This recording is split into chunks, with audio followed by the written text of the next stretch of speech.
Yes. Morning. Good morning. Megan. Abby. And Butters will probably be in the video. Yes. Talking about diversity in classrooms. In connection to the Hooks and Richie reading. Yes. Okay, so the first question. What can teachers and school leaders do to address diversity in the classroom in schools today? Going over my notes for the readings, I feel like the Hooks reading, I don't know, I think it talked, I thought it was cool that it talked a lot about how teachers can be healers. Do you remember that part? Like, teachers as healers, yeah. And, like, teachers as, like, trying to be critically aware of, like, all the differences in their classrooms.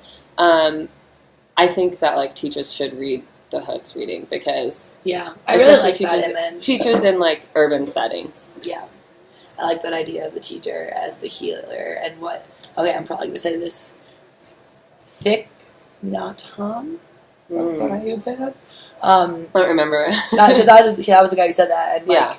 Being super aware and being super mindful. Yeah. And, I mean, I think that's something that's really lost in the education system today is this, like, you know, the separation of your emotions from the logical side. And that's, like, desirable and that's what people want is to separate those two parts of yourself. Yeah. But then this is about, you know, teaching the mind, body, like, everything, which is, I don't know, I feel like that's just how I used to teach. And then it also made me think, did you see that thing about what Finland's doing now? Which? That the new way that they're going to teach, like, everything. They're not doing subjects anymore. They're, like, teaching events. Oh, so, like, yeah. Yeah, so, like, the example they gave is that they're going to teach, like, World War II as, like, an event that happened in history, and then you learn through that, like, geography and math and, you know, it reminded history. It reminded me a lot of, like, Reggio Emilia-inspired schools because, like, you go off of what the children are interested in, or not just that, but, like if there's current events, like, the way that you can incorporate that into the classroom is, like, in more meaningful ways than just, like, following a curriculum. It's, like, thinking about activities that can promote gross motor activity through whatever, say the Olympics are going on. Okay, let's do a bunch of gross motor activities and link it to the Olympics or whatever. Yeah. I think it reminded me a lot of, like, emergent curriculum and a lot of different teaching philosophies that are used for early childhood education. Yeah. I mean, when you're just teaching something from multiple directions, I feel like that just encourages a greater sense of wholeness because that's the way that you're seeing the world is not as just like, this is a math problem. Yeah. But, like, this is like so many things go into this because nothing is really, well, I mean, I guess there's just math problems sometimes. But no, not really, though. I mean, in the real world. In like, public school, but, like, not in the real world. Yeah. Because that's just how they teach it, though. Right. Like, it doesn't need to be that way. Right. Because if you're faced with, like, a regular math problem, it's, like, you're buying a car. So you have to figure out interest and like tax down payment and all tax. that stuff. So it's, like, the real world. Yeah. The mind-body split just made me think of, like, doing yoga with the kids, right? Yeah. Like, thinking of, like, the whole child and thinking about how each of them have, like, something unique to offer. But I think that that's really important for educators to think about because, like, I think about that in my classroom, how I am an infant teacher, but, like, so they can't tell me what they're interested in, but I, like, getting to know them, they're each so different. And so I have to be cognizant of how each of them learns. I mean, I know that that's true in, like, every academic setting that, like, all the children are different. Yeah. You take her out, please. Sorry. So, I don't know, I think that it's just beneficial to think about getting to know children on a more personal level so you can like tap into like mind, body, and soul. Like really figure out what type of learner they are and like what they have to bring to the classroom, especially in urban settings, but because there will be more diversity. Yeah. One of the things we talked about a lot in my building or designing curriculum class was building on prior funds of knowledge of the student. Like, we read this whole long study, I wish I could remember who it was by, about, like, it was, like, an inner city school, and, this group of students who was really, like, just, like, slightly below average in math. Like, they were, like, full-on struggling, but they weren't, like, hitting, like, average. And so they did, like, this study of the kids who were on the basketball team and relating the math to basketball. And then, like, other students who were, like, at the same level but not on the basketball team. Yeah. And, like, using their knowledge of basketball and using, like, their funds of knowledge there, they did so much better because they were able to, like, build on this knowledge that the kids already have. And so, like, when you're designing the curriculum, you, like, look at all the kids in your class and be like, what do you already know that I can, like, use to teach you? Yeah. I think about that, too, in, like, at Open Air where we work, like, how we try really hard to incorporate parents and families into. Like, I see that a lot in, like, some of the preschool classrooms. They use, like, and you do this, too, in your classroom, but, like, they use parents, like, skills or resources, and then go off of that. Like, how you wanted to promote, like, more gross motor play on the playground, and so we were looking for materials, and then one of your kids' parents brought in tires. Like, that's just, like, a connection. But also, then we can like, foster learning experiences around that. Like,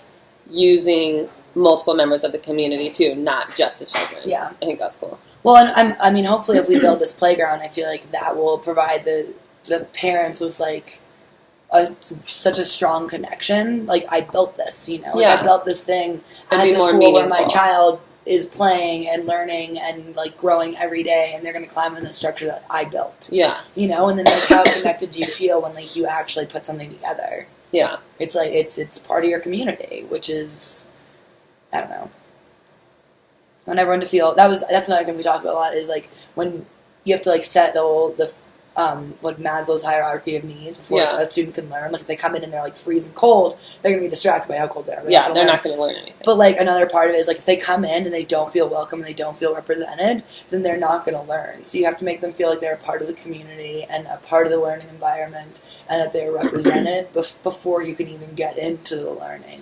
Yeah, and I remember reading in the Hooks reading something where he said there's not nearly enough practical discussion of the ways classroom settings can be transformed so that the learning experiences are inclusive, and I think that that's so true. Like, I think a lot in early childhood education, like, in emergent curriculum-based schools, like, there is more conversation around that, but I think on, like, the broader scheme for public schools or just, I don't know, maybe Head Start programs or, like, other teaching philosophies, there's really not. Like, there's just not a discussion about what we can do to be inclusive. It's like, what can we do to, like, get these kids to a certain point so that they can be prepared for the next school they go on to. Yeah. And it has nothing to do with social emotional development. It has nothing to do with, like... Well, okay, so I don't know. Was it Johnson? Was that our reading for last week? That's for this class. It was Johnson, right? I think so. Well, whatever.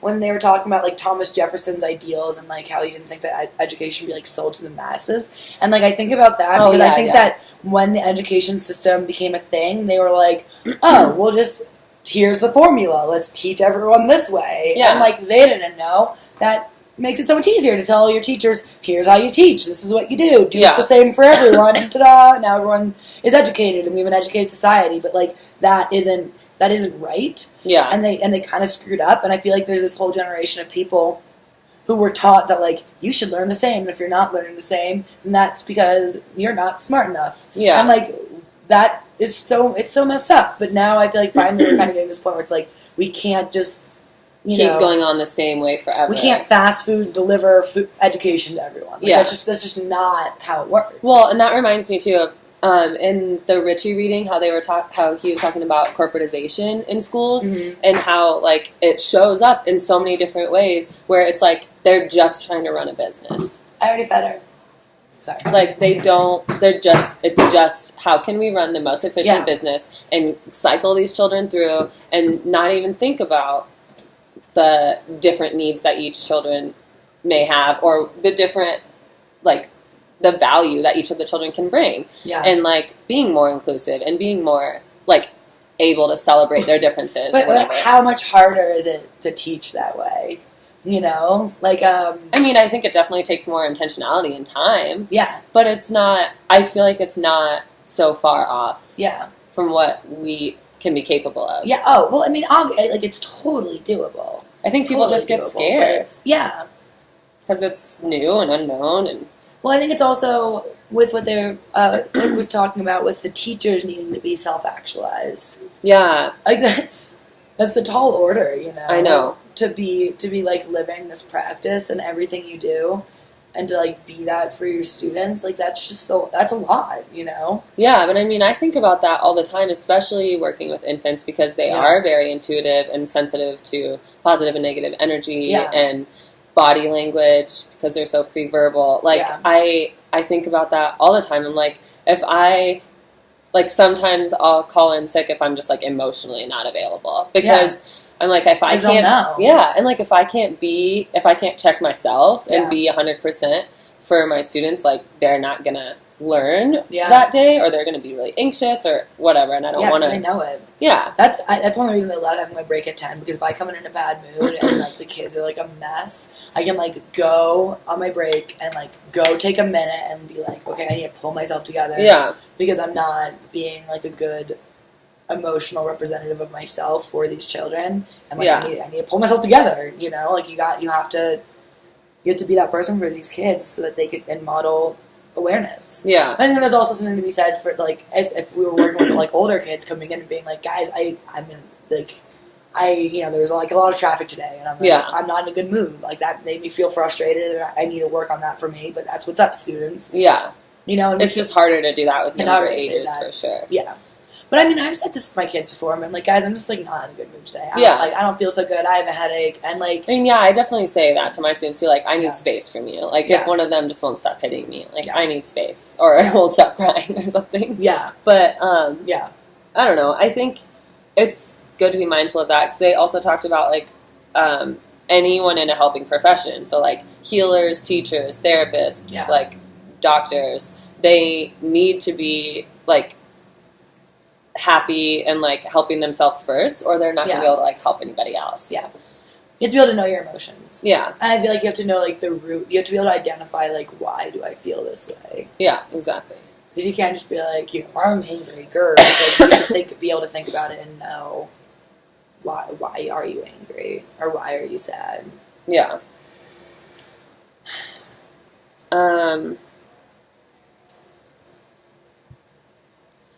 Another thing that I really liked from the Hooks reading is when they said no education is politically neutral. And I was like thinking about that for so long after I was reading that, because I was like, it's so true. Like, there's no, even like the ways that we talk about like how like what teachers can do to address diversity in the classroom, like it's still not going to be like politically uncharged. Like, well, I mean, if we're teaching history, you teach from the position of the winners of history, right? Like we teach the children like one perspective on history. That's pretty lame.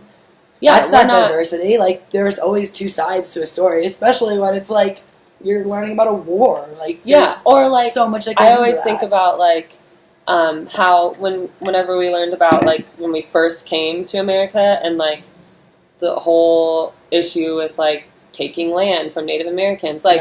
I think about learning about that, and it is so one-sided. Well, can you imagine if you were like of Native American descent, and you're sitting in a classroom and you're learning about this, and you're like, this is so messed up what happened, and you're just teaching it like, and then, Europeans made it to America. Hooray! We won all the land. We took all the land and gave them smallpox blankets, and you're like, this is my heritage that you are so casually glossing over. You're glossing over it. Because I wish that I would have learned about like what that experience was like for them. Like, it was so shitty.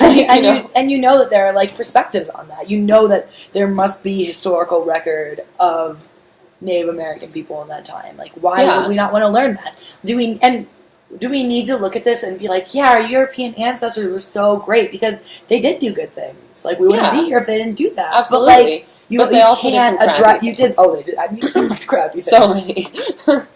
White people, man. But like we don't, like you said, like we don't learn about that. No. And, like, I remember when we learned about, like, the civil rights movement, we barely touched on, like, racist white people. Yeah. Like, barely. Yeah. And, like, then, like, we learned about the KKK for, like, 30 minutes. But then and even then then, it's like, here's this group of people that you Yeah. could be mad at, when it wasn't just that group of people. There were But so many people who maybe didn't put on, like, a white robe, but they were still hugely racist. Right. And even people that weren't active members of KKK were Yeah. still super racist. Yeah. I don't know. I think it goes back to what you were saying about the Johnson reading or whatever reading that was, where, like, this was just, like, a prescription for Yeah. the way education was back in the day, and Yeah. then it's just not really evolved. What is it?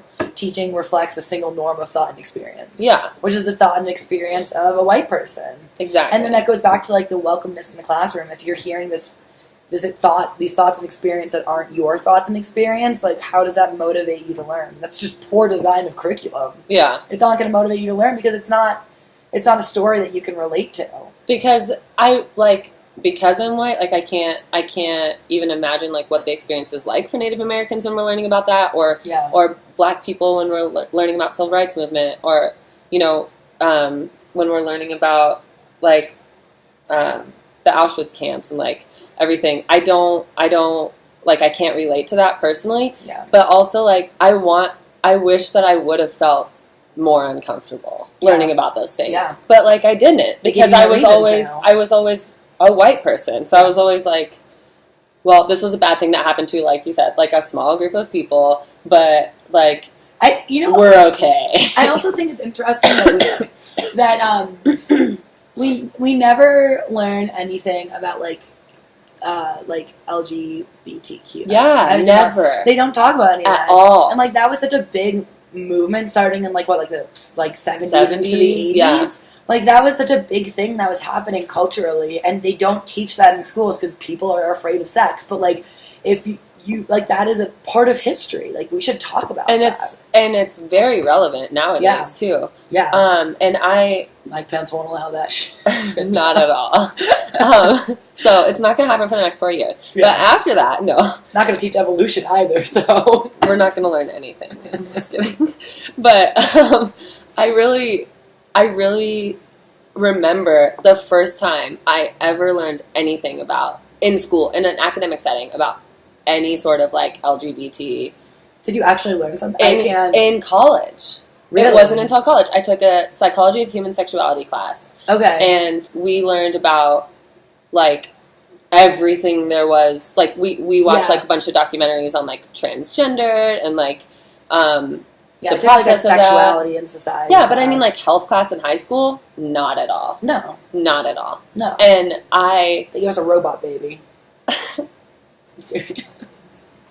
it's just not, it's not okay. And I never even thought about that until you said that. But I think that's why there's so much, I don't know, stigma or, like, hate towards those groups, is because it's never talked about. So yeah. it's considered to be, like, so taboo and, like, something that's super not okay, because people aren't okay even talking about it in, like, collectively, Yeah. in groups or in an academic setting, which is so crazy to me. But if we're trying to promote diversity, like, that's a huge part Yeah. of our culture, or of anyone's culture. I mean, in European culture, and It's part of the world. Yeah. People are gay. People are transgender. That's just, like, the reality of the world. But when we're not even teaching, like, safe sex and it's still abstinence only, like, they're not going to teach them about a culture that has to do with, like, your relationships, right? yeah, But, I mean, I can't even imagine, like, the rates of, like, teenagers who commit suicide. It's like so many identify as gay because Yeah. they're not feeling representative or safe or welcome in the place where they are forced by law to spend their entire days. yeah. You don't have a choice, right? Like, you have to go to high school. It's not fair. No, and it's also, like, I feel like it's doing everyone a disservice because, like, we as educators have such, like, a cool opportunity to teach children in, like, a safe environment. Yeah. Like, I think the curriculum for public schools should be, I mean, obviously, should be, like, completely re-looked at and like revised. But I think it should include a lot of things that maybe parents don't know how they should talk to their children about. But like leave it to educators or people that actually have degrees or have, you know, experience talking about these things. Yeah. Because I don't know, I know it wouldn't work for like all families, but I know a lot of parents would probably feel like, okay, cool, at least they're getting that at school, and then they can bring home what they're learning and we can talk about our personal familial values. Yeah. But that's nothing like that is happening. The only thing that's like controversial that we talk about in school, I feel like, is evolution. And even that isn't talked about that much. It is. I have a book sitting on the shelf right there from one of my sociology classes in undergrad, called Not Under My Roof. And it's about like how America's like weird views towards sex is like led to like these crazy high STD rates for teenagers and crazy high pregnancy rates and like all of this stuff because Americans are just so uncomfortable just being open with it. Yeah. And that's the attitude, is not under my roof, and they don't even want to talk about it, you know? Well, I mean, I remember learning about evolution, like, briefly in elementary school. And we, like, learned about, like, in the textbook what it says. And then, like, I went home and was talking to my parents about it, and my parents were like, that's not true. They don't believe in evolution? No, because they're extremely religious. So they told me that it wasn't true, and then they were, like, super weird about the fact that it was being taught in elementary school. And then, like, what does that say about how people trust the education system? Like, in that situation, your parents aren't having faith in the education system to teach you something, and then when they're saying that's not true, then that teaches you to not believe in the education system. And then so there's just, like, I feel like this culture of, like, just distrust towards the people who are supposed to teach you, and when you're, like, telling the kids, like, you know, the teachers are wrong, and then when you're telling, you know, when they're not being representative and not welcome, and then, like, there's just no one's learning. Yeah. And then Trump gets elected. And the video's up. No, I'm just kidding. Nothing left to talk about. Now we're weeping. No.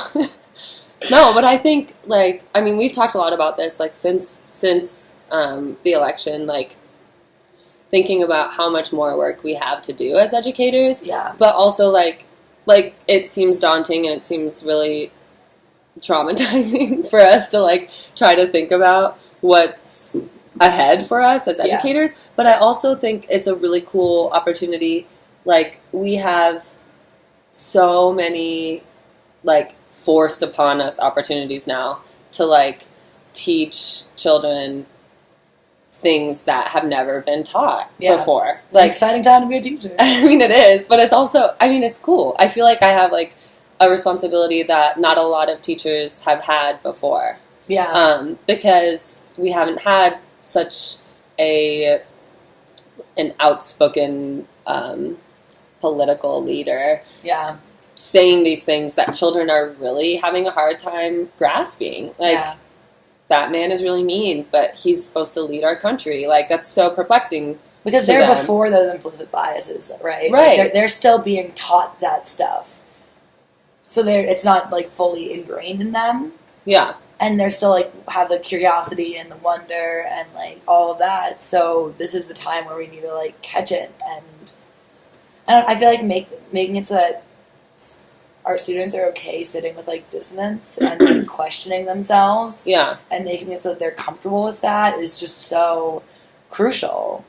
And there was, like, one part where she was talking about, like, her students complaining in her class. Yeah. And she was like, the students who bitched the most, I think is what she said. Yeah.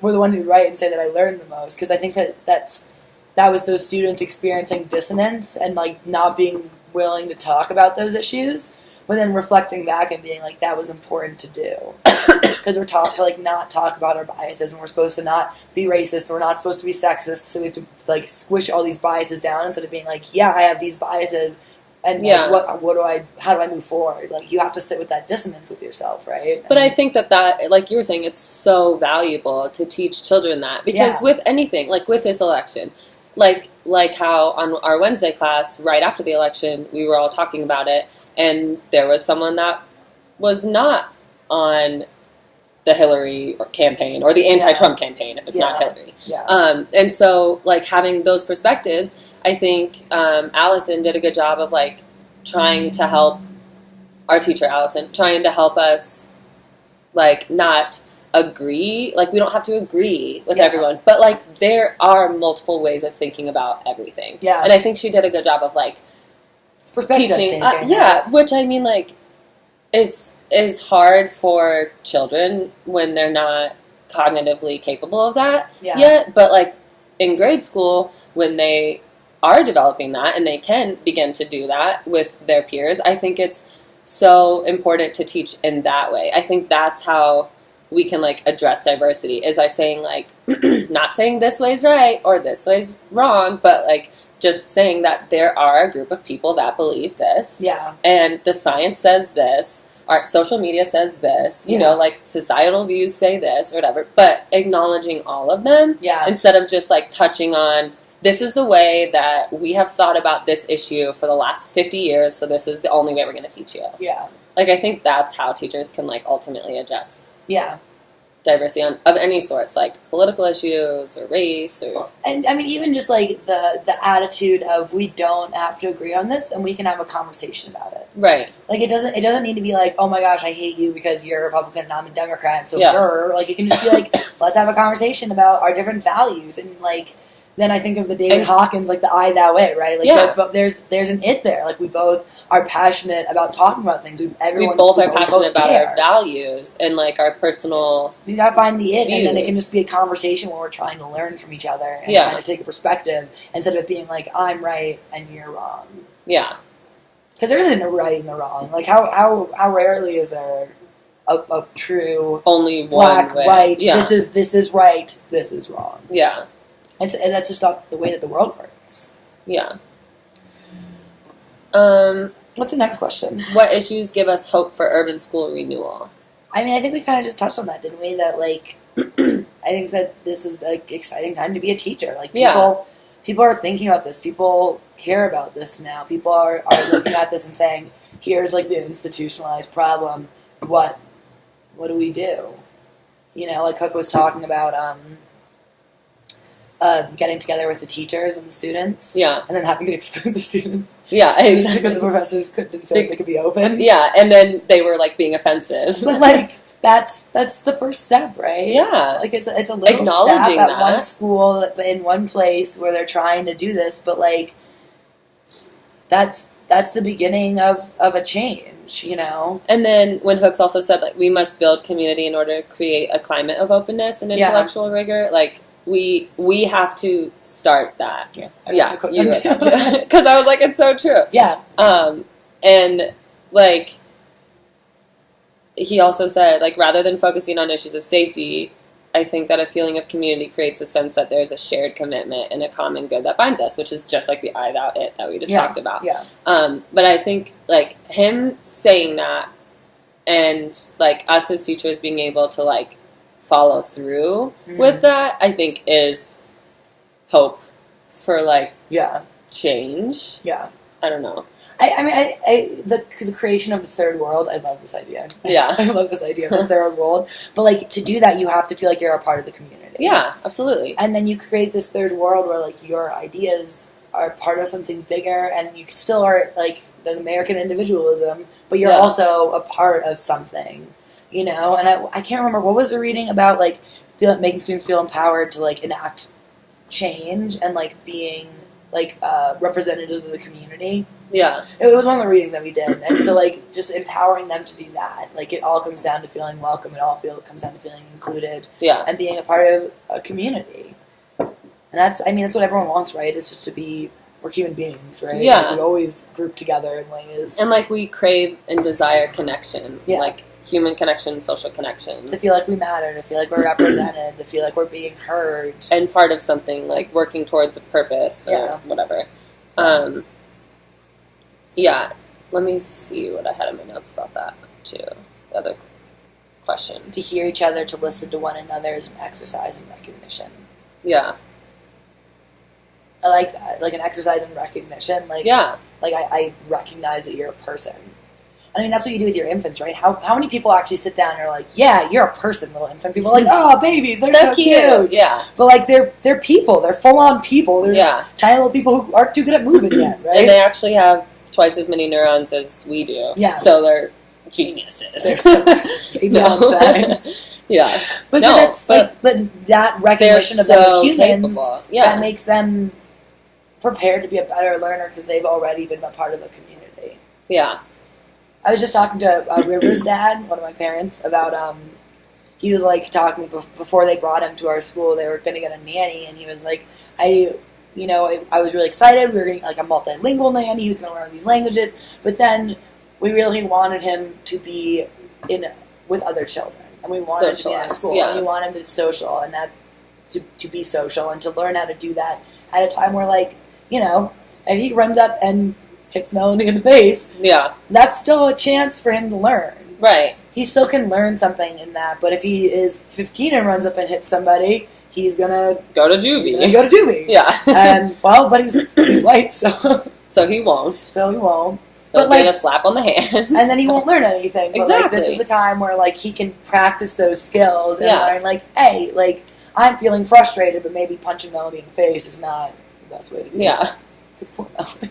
To the eyes, right in between the eyes. Ban.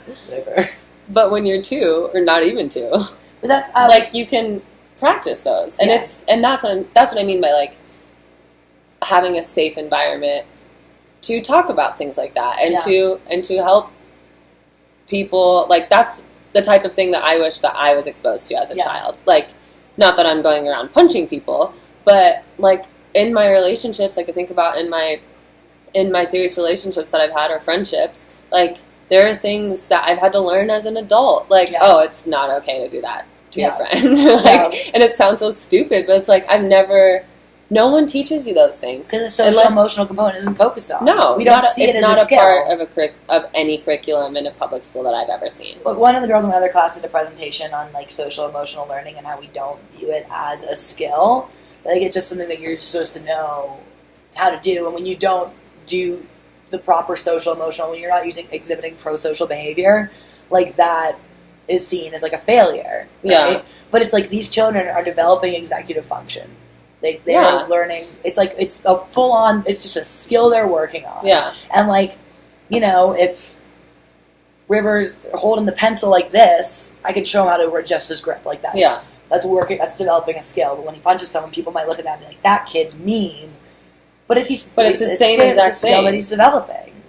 What is like, and like these kids getting expelled in the reading, like they're not looking at those behaviors and saying, okay, so they're doing this. Why are they doing this? What skill do they need to work on? They're just saying, we can't deal with you anymore, so get out. Yeah, and that doesn't help them learn pro-social behavior, right? Because like teaches them they're not welcome, especially they're not heard, they're not seen. Especially if we're trying to like promote a sense of community. Like a lot of times, I have 5 1-year-olds in my class, so when I talk to them about things they're doing with their friends, like when they're whacking their friends or like running into their friends or taking a toy, I'll always tell over their head. Yeah, like I'll tell them, if you if you crawl over Lena's head, she's not going to want to play with you. Yeah, like that's what the natural consequence is going to be. Yeah. She's not going to want to spend time with you if you treat her a certain way. Yeah. And that's the exact same thing as teaching River how to hold a pencil. Yeah. It's like, if you hold your pencil like this, you're not going to be able to write as easily, and it's going to be frustrating for you. Yeah. So this is how you can adjust your grip. Yeah. But that's like it's not the general attitude. No. It's not the way people look at which things. Is they don't so see it as a skill. Crazy to me. Yeah. Because then, so if we're not teaching those things, then Fitz is just going to go around crawling over people's bodies, smacking them in the face, just being a total jerk to people, and then he's not going to have friends or deep relationships, then he won't feel like he's a part of the community. Yeah, the example that Cassie used, which was the girl who did the presentation, was like, if you ever been at the bank and you see someone like yelling at the teller because of like something stupid, like that shows a lack of executive function. That person can't like be like, I'm frustrated because of this, let's try and figure out a way to solve this. So like, I'm just going to yell because I'm really mad. Because I've never learned or been taught how to deal with that. Yeah. No, leave way. Yeah. It's ridiculous. Executive function, like, we all need it, and as adults we're supposed to have it, but we don't teach that as a skill. It's such a bummer. It's just a bummer for the children who aren't learning this skill that will serve them so well for the rest of their life. Yeah. Just being able to control your temper, right? Work through a problem. Okay. Last question. What are the concepts of social justice education? I mean, it's the same as critical pedagogy. Yeah. That's what they said. Yeah. Which is pretty much what we've already talked about, like emergent curriculum, basically, right? Yeah. Because in the Richie reading, he was saying that teachers that enact critical pedagogy, like, listen to their students and, like, build their teaching around their interests, which is exactly what we do. Yeah. Like, we figure out what we're going to teach the children based on what they show us that they're interested in. Yeah. And I like that he said that it's, like, different than seeing the curriculum as something that needs to be delivered or deposited into a person. Bella, get down. Get down. Chill. Get down. So, like, if we think about it like that, like, how can we promote... Bella, stop it. We're having animal problems. Sorry. Animal drama. Just sit, Butters. Use your executive function, guys. Yeah, Bella. Come on. So, like, if we stop, as educators, if we stop seeing curriculum as something to be, like, deposited into someone. Yeah. Instead, like, we can view it as, like, a process that we can figure out as we go along. Yeah. I mean, seeing the children as, like, the protagonists in their own learning. Exactly. Instead of seeing them as, like, they're just sitting and, like, receiving the information.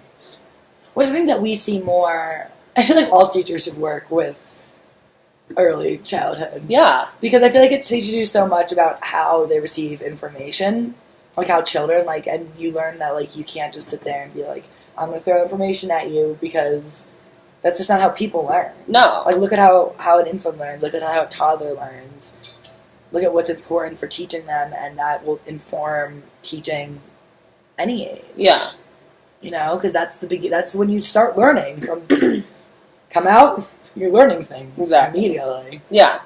But, like, because, like I said before, when there's, like, before a child's brain has a chance to prune, they have twice as many synapses as adults do, but, like, by the time they're 3, like, they are already learning so much. Everything. Like, that's where, like, I wish that people would, or more educators would know that, or act like they know that, because instead of, like, trying to just, like, dump all this information into your child's brain, like, you can just chill out and just teach them, like, regular life things. Yeah. Like, when, like, I don't sit down and, like, preach something to my infants, but, like, when Fitz is, or I'm using Fitz a lot as an example because he does everything. But he's, like, crawling on the climber, then, like, looks over and tries to, like, crawl off. Yeah. And then I, like, let him, but then I catch him. I'm like, wow, that was scary, wasn't it? Like, but I'm teaching him through just, like, regular experiences. Yeah. Like, it's not like I'm going to sit down and be like, okay, so when you guys fall down, this is what's going to happen. Like, they're never going to learn like that. Yeah. Well, okay, we had the most beautiful moment with Madison yesterday morning, like, early in the morning, and we were, like, all the kids are just sitting by the window, and they're just, like, staring at the snow. Because, like, I mean, this is probably, like, the first, they don't really remember seeing snow, because they're all tiny little babies, right? Or if they do remember it, it's, like, you know, very sensory, and it's very different, but, so Madison's standing there, and she has her hands on the window, and she was like, it's cold, she says to me, and I was like, yeah, Madison, why do you think it's cold? And she, like, looks out the window, and she's like, there's snow outside. And I was like, yeah, and, like, right there, she's making the connection of, like, snow is cold. And then, like, we talked about, like, how snow is water. Snow is water that's really, really cold. Like, it's like ice. That's so much information that she's getting right there, and, like, she got that from, like, taking a sensory experience of, like, this window is cold. Yeah. And then, like, formulating a hypothesis and, like, checking it with me and me being, like, using my prior knowledge to be like, yeah, you're right. It's cold. And the window's cold because it's cold outside, and you can see that there's snow. And snow informs you that it's probably going to be cold. But also, like, the snow itself is cold, but snow can't exist if the temperature is not cold Yeah. outside. Like, Yeah. that's interesting. Yeah. That she was able to get But then to also, that like, conclusion. Madison feels welcome in our classroom. Yeah. Like, she is represented in that, like, all the kids look similar to her. She's represented in, like, I look similar to her. That the way I talk to her is similar to the way that her parents talk to each other. Right. We all speak the same language. Like, the labels and everything are in English, which is her home. It's, letters she recognizes. Yeah. Everything in our classroom is set up so that she feels welcome to learn. Whereas if, like, a kid came into our classroom and only spoke Russian... Yeah. we wouldn't be able to have that interaction, Right. That's why you need teachers who are, like, prepared for diversity.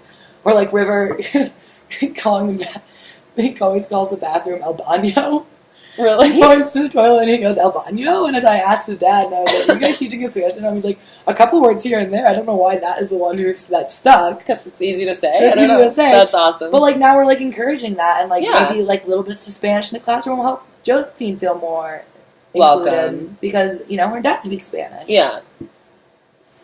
Yeah. Just little bits of diversity that we can bring in. Yeah, and one thing Hook said, to educate as the practice of freedom is a way of teaching that anyone can learn. Yeah. Like, I think that, like, the example with Madison is represented in this statement because, like, that's a moment that a lot of teachers could have just passed up. But instead, we're using Madison's experience to, like, teach the rest of the class. Yeah. Like, guys, did you hear what Madison said? Yeah. Like, okay, so she said the glass is cold. You guys can feel how cold the glass is. Woodley's sitting right there, and he doesn't really talk yet. Yeah. But he hears, But and he he knows what totally we're saying. understands. Yeah. And he also had his hands on the glass, so he was getting that same experience. And because he speaks the same language as Madison, and because he, speaks the But same I mean, language like, as me. I think because we don't have a certain curriculum that we're tied to, that's educating in the practice of freedom. Like, we feel free as teachers in a Reggio-inspired school to teach children through experiences like that. Yeah. And, like, For sure. I mean, that sounds like a really meaningful experience for Madison. Like, Yeah. she made all those connections with her prior schemas and, like, her prior experiences, and then looked to her caregiver for confirmation, and then, like, her friends were able to experience that with her. Yeah. Like, that's the most meaningful type of experience. That's a shared learning experience right there. Absolutely. That's what that is. Yeah. Cool.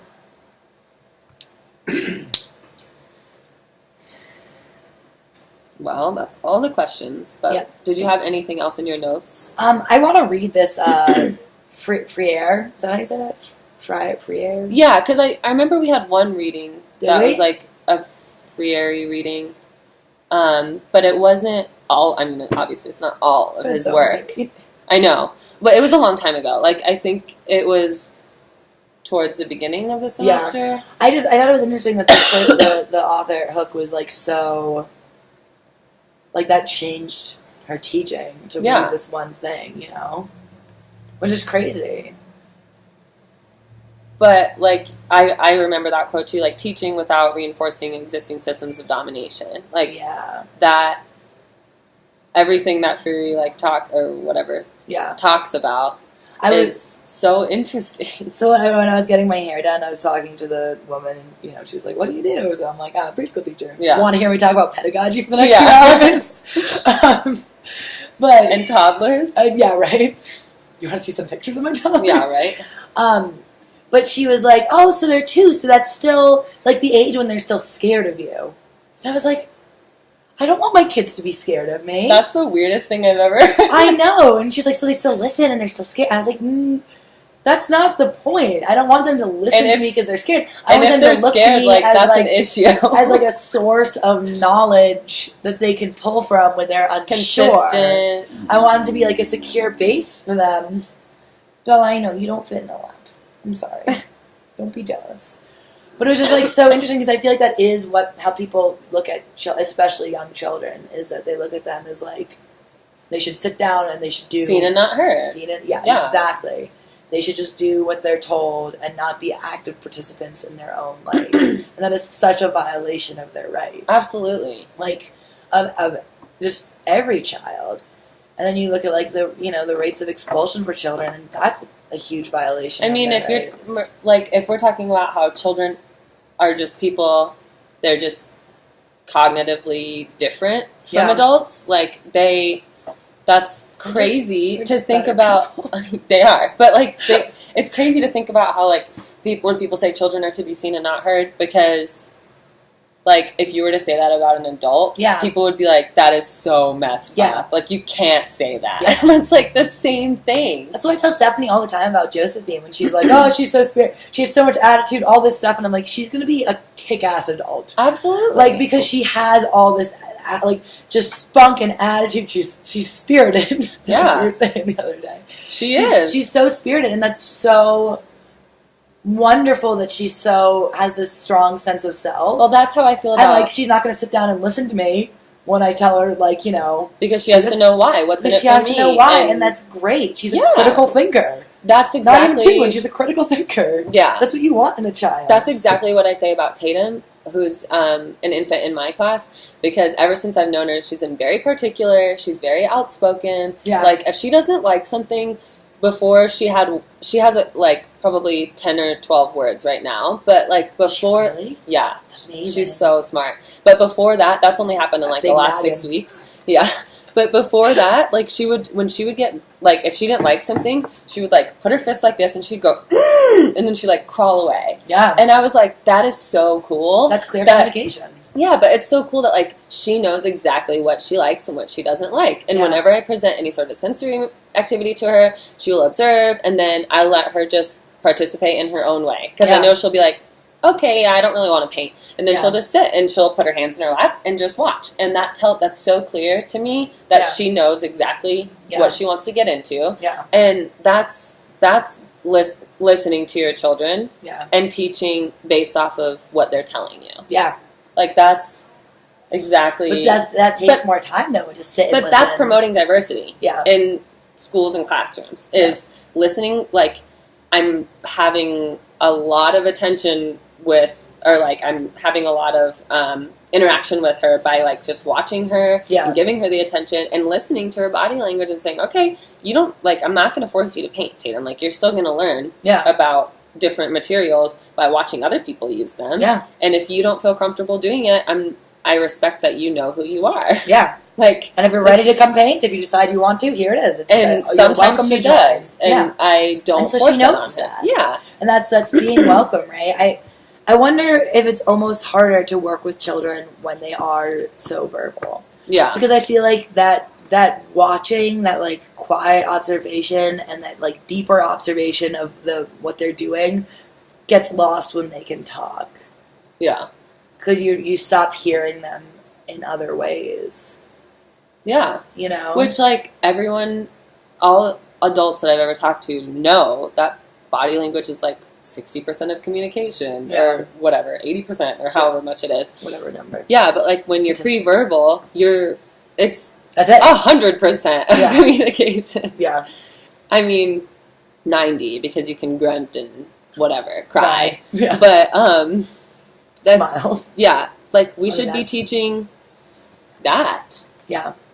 How to listen to people's body language and facial I think that's part of, like, the self-actualization, right? Yeah. Is that if you're able to, like, be aware of yourself, then it's easier to, like, be more aware of how others are feeling. Yeah. How others are, like, existing. Teacher is a healer. Mm-hmm. I love that. I know, me too. Because, like, when I think about my, like, main goals for the children in my class every day, like, I want you to feel safe, like, physically be safe, but also, like, emotionally, mentally feel safe enough to explore who you are, and, like, I want you to express yourself. Like, I want hierarchy, right? Yeah, I want you to all feel like you can be individuals, and we can make that work. And like, something that I think also isn't really talked about because it's uncomfortable is, like, you don't have to like everyone. Yeah. Like, if you're just saying, I don't like you because of the color of your skin, then that's not okay. But, like, if you don't connect with that person, like, if you have very different ideals, or you don't like the things that they say or how they treat you. Like, those are totally valid.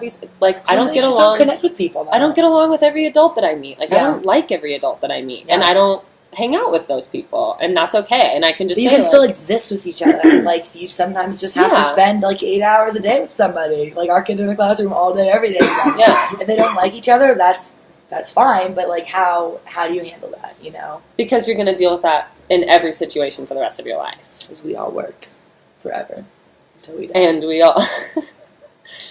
and we all have social experiences with people that we've never met, and then we meet them, and we're like, oh, I don't know that I like you.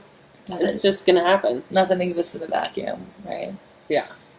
Everything's a social experience. And that's why don't we teach this? Because that's like that's the most important skill that you could ever learn. Ever. Because like pre-calc, out of my head. Don't remember pre-calc. But knowing how to talk to a person and knowing how to like have a conversation when I disagree with someone, like that is a skill that I use. Or knowing how to like use resources and network with people, like that's never taught until college. Have a friend, reach out for help, help someone who needs it. Like recognize those things. Recognize when people need help. Only just being able to recognize those things is definitely not talked about either. Yeah. Yeah. All right. Now I'm like kind of emotional. Now we're gonna go cry. I'm gonna cry because I just love my kids so much. Yeah. I just want them to be... They are socially competent. Yeah. But also because we're so consistently teaching them that on a regular basis. Yeah. I think about River, who can be so rough. Like, Owen wakes up from nap and is, like, on the verge of tears. And River, like, walks over and then drops to his hands and knees and, like, speed crawls over, which is, like, one of their favorite games right now. Yeah. And then goes up really close to him and is like... And Owen, like, is on the verge of tears. He, like, stops, and he laughs, and they both start crawling around together. Like, he saw that his friend was sad, and he knew how to make him laugh in that moment, you know? Well, and I think he reached out to a friend. Especially with infants and toddlers, the populations that we teach, like, they look at us so much. Yeah. And, like, I love on my infants so much that I see them a lot loving on each other. Yeah. Like, I see them, like, go and try to kiss their friend. Or when a friend is crying, like, they'll go up and, like, pat them on the back. Yeah. And I'm like, that is social experience. Oh, and, like, reaches out and touches everyone's cheek. Because I realize that I do that to them all the time. Cups their cheek. So usually ends up, like, kind of pinching them because he doesn't have as good fine motor skills as I do. I don't want to doesn't know how roughly to but he's love just like, someone. I love you. And it's like, the tension is really nice because he just wants to... But I mean... to love. And, like, also knowing the recipient of that and whether or not they're okay with that type of interaction is something that they will have the chance to learn if we give them that opportunity. Like, Danielle, who used to work with us, who hates hugs. And she tells everyone, I'm not a hugger, I don't like hugs, don't hug me. Yeah. But, like, I'm glad that she says that because now you know. And you can just say, like, okay, have a good day or something. Or not even touch her, just wave. Yeah. But that's something that needs to be taught because that might make her feel, I mean, it would definitely make her feel uncomfortable. It's teaching consent from a young age, right? Yeah, absolutely. You gotta teach children, like, and it's self-accusation, like knowing when you want to stop and knowing when someone else says stop. What that means to stop. Yeah. To listen to somebody else when they're identifying a feeling for you. Or, like, you know, one thing we talk about Madison a lot is she's like, you know, like, sometimes your friends don't have words, so you have to, like, listen. Like, if you're grabbing a toy with their hand and they're not saying, I'm using it, like, you can say, and screaming means that they're using it. Like, interpret the signals. Yeah. And I always teach, like, my infants, like, if they don't have the words, to tell them, like, okay, if you want to play with that, move away. Move your body away. And say, like, no, like, this is mine. And they can turn away. And then the other person usually takes that as, okay, they're leaving, so I'm not going to go after them. Yeah. For sure. All right. Cool. We call it? I think so. I think we talked about everything. Awesome. That's a wrap. Bye. Bye.